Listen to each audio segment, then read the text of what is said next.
Exercise 4.2।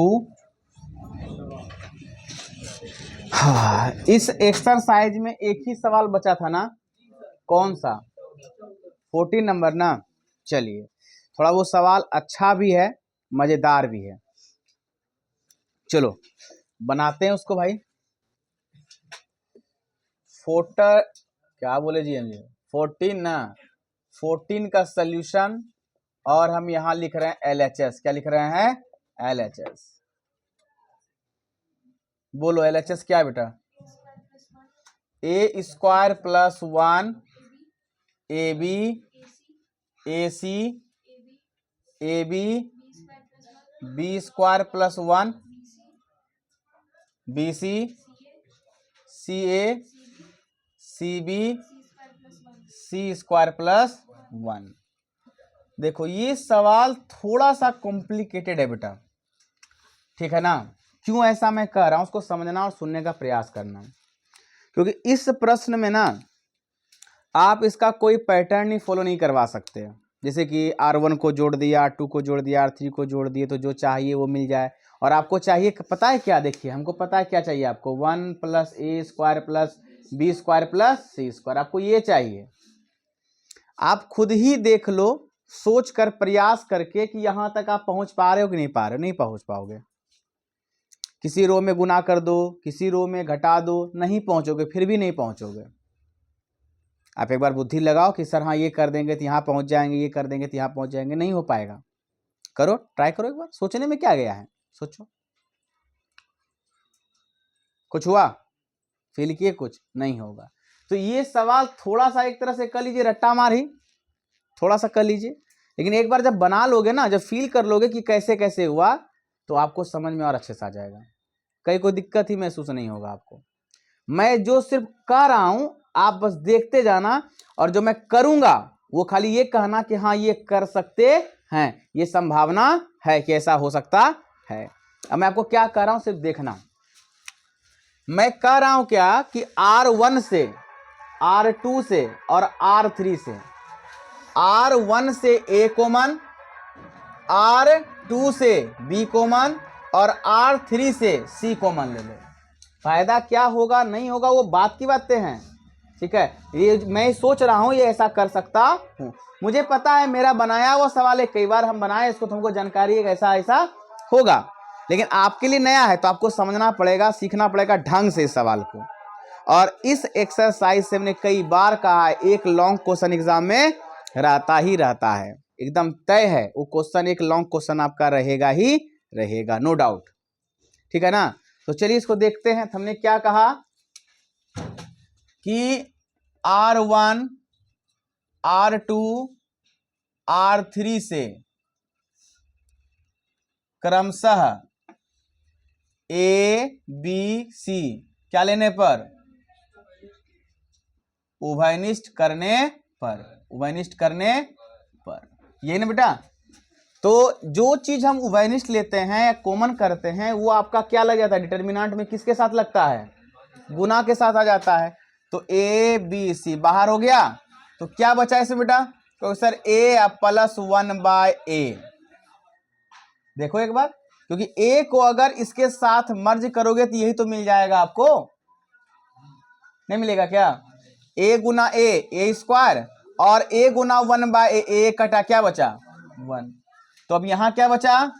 B, यहां C, फिर यहां पर बेटा A, यहां B प्लस 1/B, क्योंकि B कॉमन ली है ना। यहां क्या बचा? यहां बचा C, यहां बोलो यहां A B, यहां C प्लस 1/, यही ना बचा। देखे क्या इतना बात आपको समझ में आया कि नहीं आया? अभी आपको पता नहीं चलेगा, बिल्कुल नहीं चलेगा, ना ही फॉर्मेट भी दिखेगा कि आपको ये प्रूफ हो सकता है या भी नहीं, जो सोच रहे हैं, जो चाह रहे हैं। लेकिन अब की चीजें जो होंगी अब धीरे धीरे समझ में आने लगेगा। क्या किए थे अभी? R1 R2 R3 से क्रमशः हमने क्या किया? ABC को कॉमन ले लिया। अब क्या कर रहे हैं देखो, अब कर रहे हैं क्या? R1 बदल रहे हैं A, R1 ने बेटा C1 बदल रहे हैं। क्या कर रहे हैं? C1 बदल रहे हैं। क्या करके? A से C1 में गुना करके। C2 बदल रहे हैं। कैसे? B में C2 को गुना करके। C3 बदल रहे हैं। C3 में किससे गुना करके? C से गुना करके।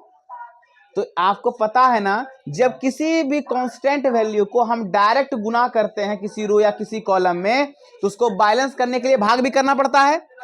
जैसे हम ए बी सी को क्या कर रहे हैं? गुना कर रहे हैं। तो बैलेंस करने के लिए डिटर्मिनेंट में क्या करना पड़ेगा? हमें भाग भी तो लगाना पड़ेगा, तब ना सवाल जाके बैलेंस रहेगा जी। तो यही चीज अब क्या हो जाएगा कि ए बी सी पहले से है और बटे में क्या हो जाएगा? A B C. क्योंकि भाग लगाना पड़ेगा, डिवाइड करना पड़ेगा। क्यों? क्योंकि वो हमारा प्रश्न क्या रहे बच्चे? बैलेंस रहे। क्या रहे? क्योंकि हम डायरेक्ट ये काम नहीं कर सकते थे, तो जब गुना करेंगे तो उस चीज को हम क्या करेंगे? भाग में बाहर लेंगे, तब सवाल जाकर हमारा क्या रहेगा? बैलेंस रहेगा। अब आपके मन में क्वेश्चन जरूर एराइज हो रहा होगा कि सर आप तो पहले बताते थे किसी R1 में R1 को जोड़ सकते हैं किसी भी कांस्टेंट वैल्यू से गुना करके ना, तो सारणी का मान बदलता नहीं है। तो इसमें सर कहां पर एक को बार करते थे बाहर किसी नंबर को? गुना तो यहां भी किए है ना, लेकिन यहां पर बाहर कहां करते थे? लेकिन बेटा ये क्या है? ये ऑपरेशन भी तो देखो क्या है। ये डायरेक्ट हो रहा है क्या? नहीं, किसी रो के साथ हम किसी को जोड़ रहे हैं या घटा रहे हैं कांस्टेंट वैल्यू से गुना करके। लेकिन यहां क्या कर रहे हैं? हम डायरेक्ट गुना कर रहे हैं। क्या कर रहे हैं? हम यहाँ डायरेक्ट गुना कर रहे हैं। जब डायरेक्ट गुना करने की बात आती है तो उस संख्या को बैलेंस करने के लिए क्या करना पड़ता है? बाहर। बात समझ में आया कि कहीं कोई दिक्कत? ठीक। तो अब देखो, तो आप क्या कर रहे हो? गुना किससे? ए से। किस में? तो क्या हो जाएगा? ए स्क्वायर प्लस क्या? यहां क्या? यहां क्या? यहां यहां यहां यहां यहां यहां पर कोई दिक्कत हुआ? बताओ। गुना, जब गुना होता है तो सभी रो सभी कॉलम में कर सकते हैं ना। बात समझे नहीं समझे? हम जीरो पुराने में दो ही कर सकते थे। ठीक है, तो यहां तो हम क्या किए? गुना किए, तो उसी को क्या कर दिए? बाहर कर दिए। अब लेकिन अगर आप गौर से देखोगे ना, तो अगर अब कुछ ऑपरेशन तुम नया लगा दो तो तुम पुरा लोगे जो चीज चाहिए तुमको। कहोगे सर क्या? अगर हम C1 में C2 और C3 को जोड़ दें, C1 में C2 को C3 को, तो 1 plus A square B square plus 1 plus A square B square plus 1 plus A square plus B square plus, यही तो आपको चाहिए था। क्या मिला कि नहीं मिला? तो ये दोनों सेम है तो ये दोनों क्या हो गया? कट गया। तो आप ऑपरेशन क्या लगाना चाह रहे हो? सर C1 बदल रहे हैं C1 plus C2 plus C3 करके ना। तो आपका C1 में क्या आ जाएगा? बोलो। 1 plus A square plus B square plus C square, 1 plus A square plus B square plus C square, 1 plus A square plus B square plus C square. ठीक है, इसमें तो कोई बदलाव ही नहीं है क्या? नहीं ना।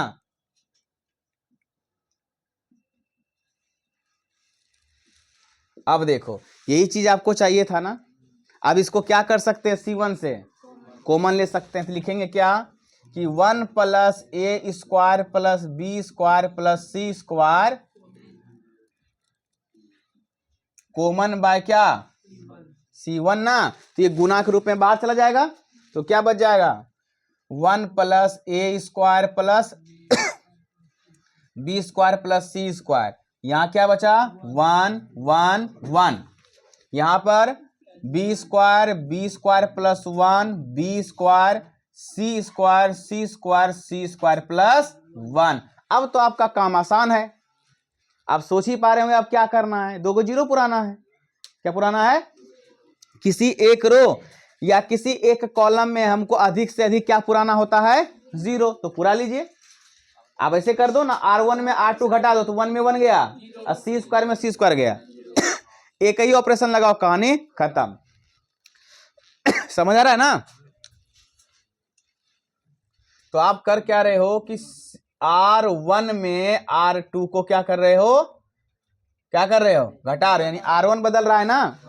तो ये तो सेम ये हो गया 1 plus A square plus B square plus C square into 1 में 1 गया, अब बी स्क्वायर में बी स्क्वायर प्लस 1 गया -1, सी स्क्वायर में सी स्क्वायर गया, बाकी तो एज इट इज।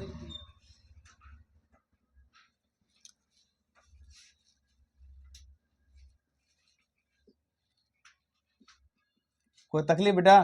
अब एक्सपेंड कर दो, अब तो कहानी एकदम साफ सुथरा दिखने लगा। अब क्या कर देंगे, एक्सपेंड किसके अलोंग बच्चे, एक्सपेंडिंग along R1,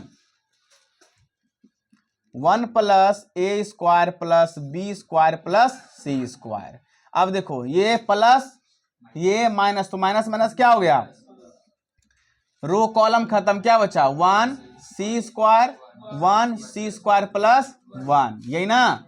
हल कर लो, 1 plus A square plus B square plus C square, 1 से किसी गुना करो कोई फर्क पड़ने वाला, 1 गुना इतना तो इतना ही ना, और सी स्क्वायर गुना 1 तो माइनस सी स्क्वायर, दोनों कट गया, क्या बचा, और 1 गुना समथिंग। देखो बेटा कहीं आपको शायद यही तो प्रूव नहीं करना था। अरे बउआ मेरा बुतरू बानर सब यही ना। तो थोड़ा सा 1-2 स्टेप में आपको लगेगा कि सर रटने की आवश्यकता है, रटना नहीं है बेटा, ये प्रैक्टिस करना पड़ेगा, उसको रटना नहीं कहिए आप, प्रैक्टिस करिएगा तो जाकर के 1 से 2 बार बनाइएगा ना, ये क्वेश्चन बन जाए। ये कई बार एग्जाम में पूछा है सवाल, ये लॉन्ग क्वेश्चन, ये तो आप क्वेश्चन बैंक निकालना और इसको देख लेना, ये पूछा है सवाल। और ये अभी आपको आसान लग रहा है ना, 4-5 मिनट बीतने तो भूल जाओगे, ये सब भूल के बैठोगे। टेस्ट अगर नहीं दोगे ये सब भूल के बैठ जाओगे। बच्चे कहते हैं सर टेस्ट क्या करेंगे दे करके, बेइज्जती महसूस होता है उनको। और इकट्ठा वाला बेइज्जती नहीं जानता, 1 साल भर के बाद जो बेइज्जती आएगा इकट्ठे, उसका कैलकुलेशन नहीं है उसके पास। चलिए हाँ, कौन सा बेटा, 1 2 3, यहाँ क्या किए हमने किया कि C1 में A से गुना किया, C2 में B से गुना किया, C3 में C से गुना किया। तो जब गुना करेंगे किसी चीज में डायरेक्ट तो उसको बेटा बैलेंस करने के लिए क्या करना पड़ेगा, भाग। तो ABC भाग में चला गया, ये पहले से ऑटोमेटिक कट गया, फिर हमने किया इसमें गुना A प्लस 1 बाय A गुना A कट गया, बचा क्या, इसी तरह सब में किए हैं। और कोई किसी को दिक्कत बच्चे नहीं ना? चलिए इसको नोट करिए बच्चे से आप। चलो ध्यान दो, अगला अब एक्सरसाइज, यानी इस एक्सरसाइज में जितना सवाल था, जितना एग्जाम्पल था, वो सारा हमने आपको करवा दिया कंप्लीट। हमने आपके होमवर्क के लिए कुछ नहीं छोड़ा। तो जो नहीं छूटा आप क्या करोगे, आपका काम क्या बचता है, रिवीजन करोगे। अच्छी बात है ना कि आपके लिए मैंने छोड़ा कुछ भी नहीं, सारा बता दिया। अब आराम से एक एक सवाल का रिवीजन करोगे ढंग से, और इससे एक लॉन्ग क्वेश्चन आने की संभावना पूर्णतः होती है, पूर्णतः होती है, ठीक है ना। तो चलिए अब हम लोग चलते हैं एक्सरसाइज 4.3 में, और उसमें क्या पढ़ना है उसको देखिए, आज उसका इंट्रो करते हैं हम लोग। देखिए इसमें आपको पढ़ना क्या है, सुनिए पहले ढंग से। इसमें पढ़ना है, ये बहुत ही आसान एक्सरसाइज है ये वाला 4.3।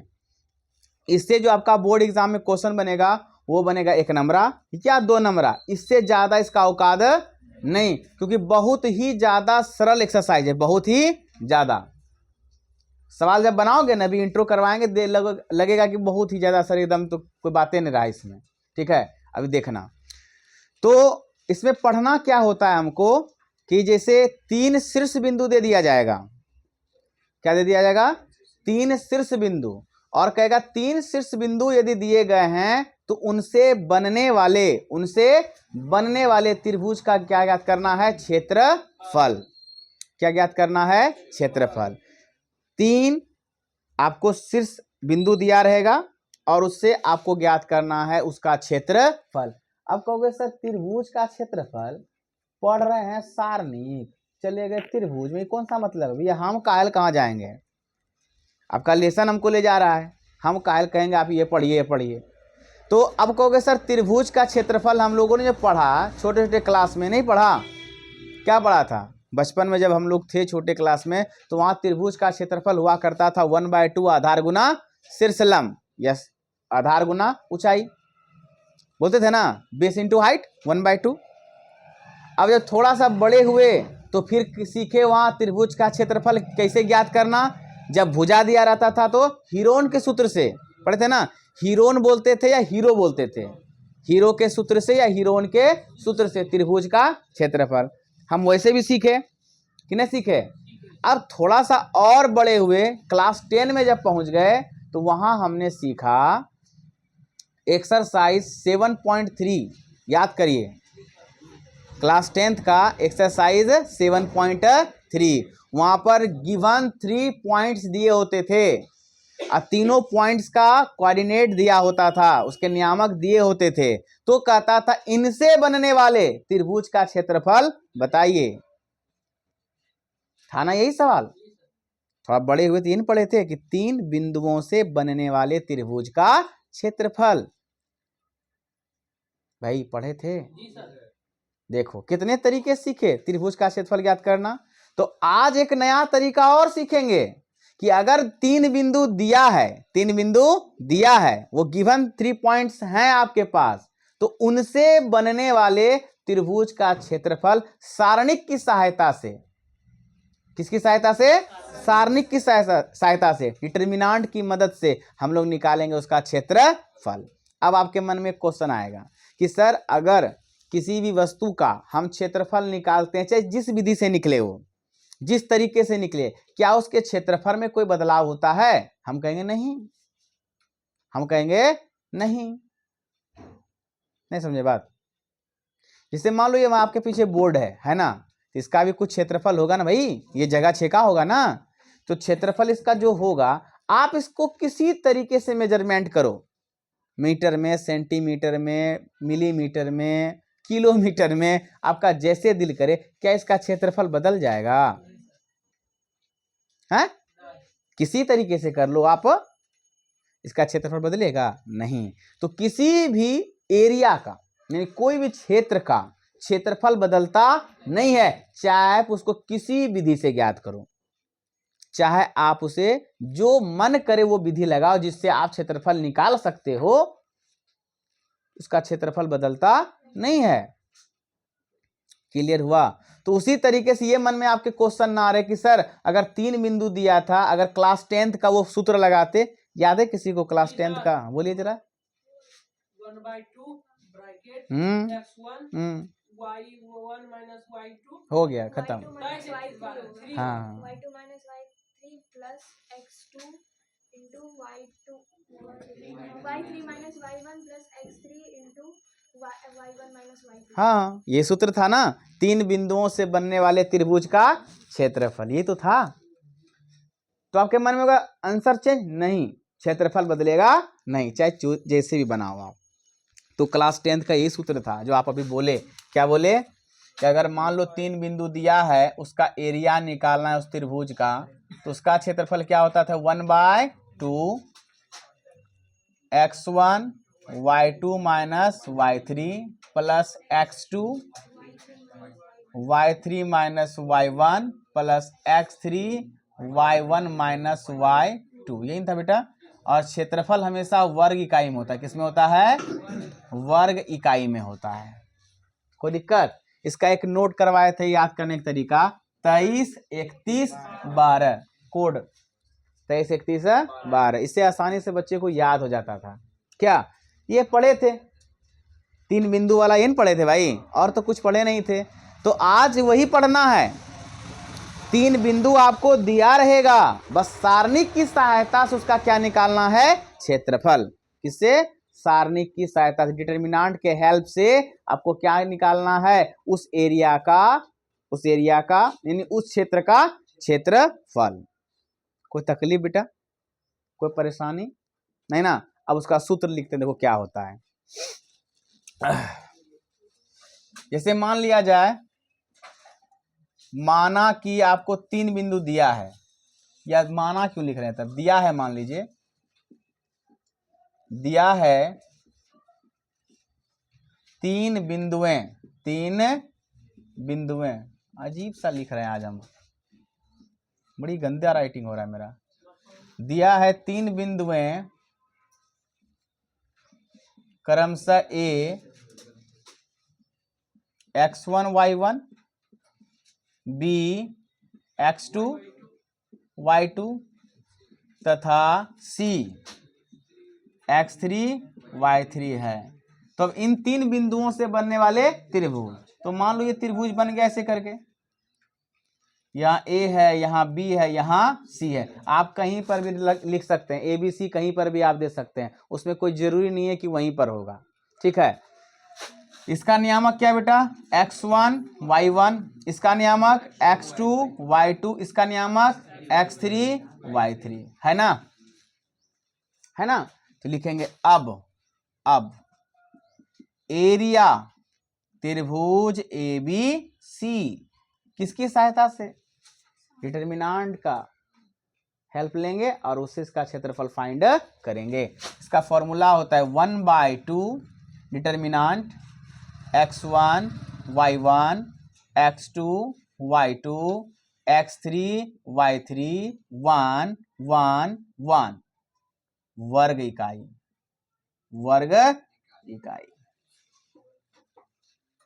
फॉर्मूला होता है डियर, समझे। आप बिंदु का मान रखिए x1 y1 x2 y2 x3 y3, यहाँ 1 1 करिए, इसको एक्सपेंड कर डालिए, कहानी खत्म, बन गया सवाल। ये नया सूत्र हो गया। किसमें लगा, डिटर्मिनेंट में है ना, 3 रो और 3 कॉलम नहीं है क्या है, 3 रो 3 कॉलम नहीं दिख रहा आपको, है ना, सारणी की मदद से इसी से निकाल लेंगे। हालांकि इससे चाहेंगे इसका सूत्र भी प्रूव कर देंगे तुरंत अभी, लेकिन सूत्र तुरंत प्रूव करने का यहाँ कोई जरूरत नहीं है। आप अगर करना चाहोगे ना तो C1 के एलोंग आप एक्सपेंड कर दो, यही सूत्र बन जाएगा। जैसे ही C1 के एलोंग तुम एक्सपेंड करोगे ना इसको बेटा, तो आपको यही मिल जाएगा। कहीं से भी करोगे मिलेगा वही, बस आपको सेट करना पड़ेगा अच्छे से, तब माइनस प्लस को एडजस्ट करना पड़ेगा। लेकिन इससे करोगे तो एडजस्ट भी करना नहीं पड़ेगा, डायरेक्ट पुर जाएगा, कोई दिक्कत। एक्सपेंड तो हम किसी के अलाउंग करेंगे जी, एरिया में कोई परिवर्तन थोड़ी होगा, नहीं होगा, आप किसी से भी करो, लेकिन आपको फिर सेट करने में, इस तरह बनाने में आपको तकलीफ हो जाएगा। क्या चीज बेटा, क्या चीज, क्या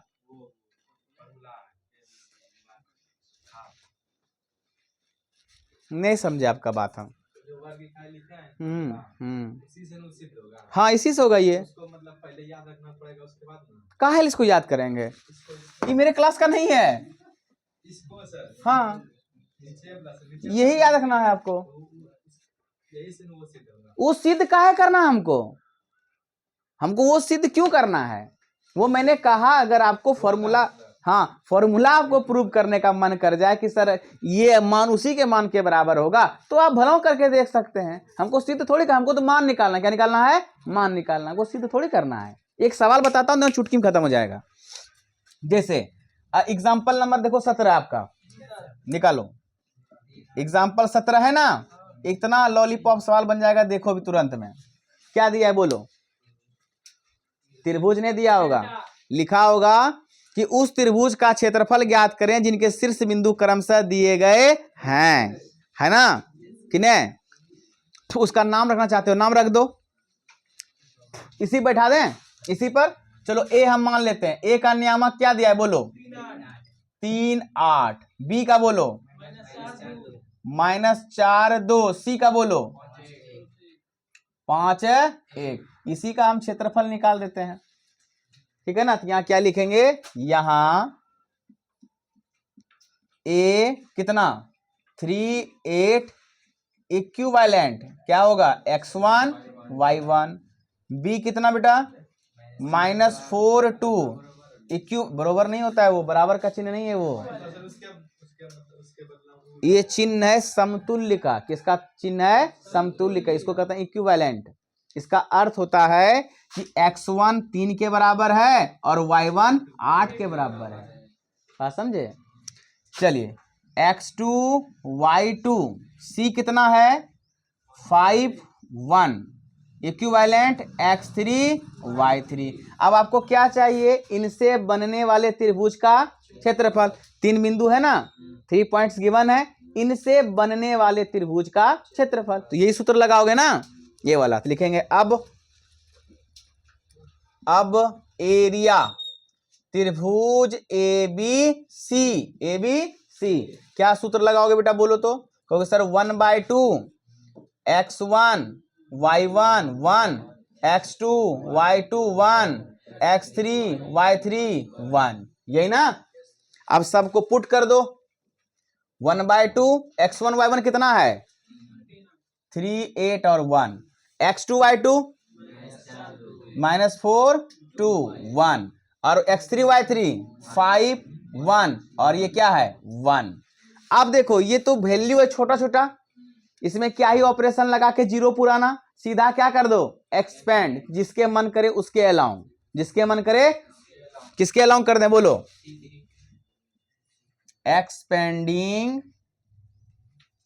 एलॉन्ग, कौन बोला C3, चलो भैया C3 करते हैं। चल अब यहां देखो,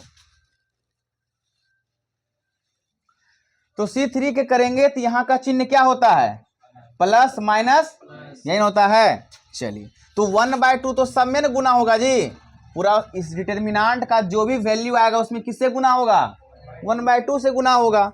तो चलिए ब्रैकेट से लगा देते हैं, वहां का चिन्ह क्या बोले +1 डिटर्मिनेंट, या डिटर्मिनेंट क्या डायरेक्ट करो, बच्चा वाला खेल कब तक खेलेंगे।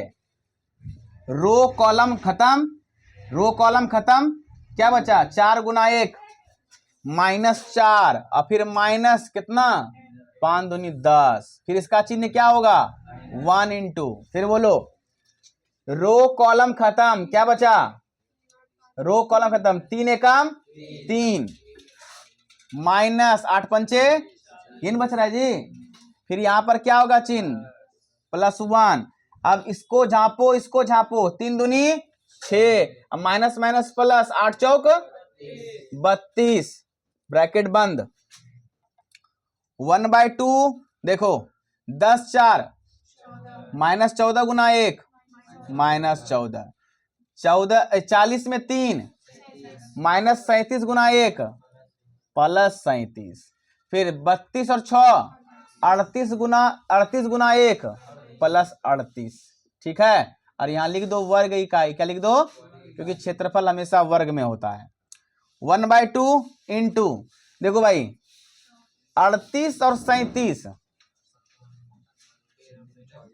कितना हुआ 75, अब 75 -14 61, कितना नहीं हुआ, कितना हो गया 61, तो ये गुना में चला गया 61 वर्ग इकाई, ठीक है। तो ये हो गया 61/2 वर्ग इकाई।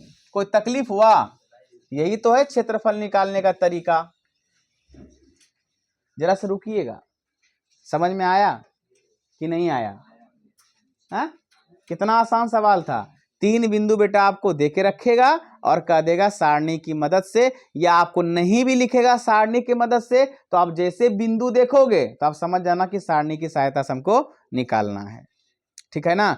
फॉर्मूला कितना आसान था, 1/2 x1 y1 x2 y2 x3 y3 1 1 1 लगा देना, कहानी खत्म। कोई दिक्कत हुआ क्या। अब एक बात थोड़ा समझना है आपको, जैसे देखिए वहां पर क्षेत्रफल आपका क्या निकला प्लस में, धनात्मक में, लेकिन कभी कभी जब आप क्षेत्रफल निकालोगे ना वो ऋणात्मक भी निकल जाएगा माइनस में, तो क्या कहोगे कि क्षेत्रफल ऋणात्मक हो गया, तब क्या लिखोगे, क्या लिखोगे। कभी किसी भी जगह का, किसी भी क्षेत्र का क्षेत्रफल ऋणात्मक हो ही नहीं सकता, बात समझे नहीं समझे। तो इसीलिए अगर बाद में आपका आंसर कभी कभी ऋणात्मक लग जाए, चिन्ह माइनस लग जाए, तो आप वहां पर मॉड लेना, क्या लेना मॉड। जैसे मॉड लोगे तो वो क्या हो जाएगा पॉजिटिव हो जाएगा। जैसे फॉर एग्जांपल मैं समझाता हूं, अगर मान लिया जाए इसका अभी क्षेत्रफल जो आपका ये आया, ये आने के बजाय जाता -61/2, तो घबराते नहीं, यहां पर क्या लगा देते बेटा मॉड, ये फिर क्या हो जाता 61/2 वर्ग इकाई। बात समझ में आया कि नहीं आया। इसीलिए क्षेत्रफल कभी भी ऋणात्मक नहीं होता। अगर आप भाषा के साथ संबंध बनाना चाहते हैं तो आप भाषा के साथ बना सकते हैं कि यहाँ अगर माइनस में है, मॉड लगाना आपको पसंद नहीं है, तो आप लिखते कि चूंकि किसी भी क्षेत्र का क्षेत्रफल ऋणात्मक संभव नहीं है, इसलिए वो क्या होगा, इतना होगा। लेकिन उतना लिखने के बजाय क्या लगा देंगे, मॉड। वो तो सिंपल है ना, आसान है, कोई दिक्कत। तो समझ में आ गया ना कि कभी कोई क्षेत्रफल माइनस में अगर आपको दिखे तो घबराना मॉड लगा के क्या बना देना है, पॉजिटिव बना देना है। कोई तकलीफ क्या नहीं ना। तो ये सवाल समझे, जैसे ये सवाल समझे आपको HW मिल जाएगा फटाक से। देखो कैसे, एक्सरसाइज 4.3 का फर्स्ट का ऑल, फर्स्ट का उसमें 3 सवाल है इस पर, इसी के आधार पर देखो ना, है ना, है सेम सेम है, आपको बस बनाना है बेटा। आज जो बताया मैंने इसके आधार पर ये 3 सवाल आपका बन जाएगा, फिर मैं जब कल बताऊंगा जो उसके आधार पे कुछ और बनेगा। इतना समझ में आया कि नहीं आया अच्छे से? कहीं कोई क्वेश्चन किसी का छोटा सा भी? चलिए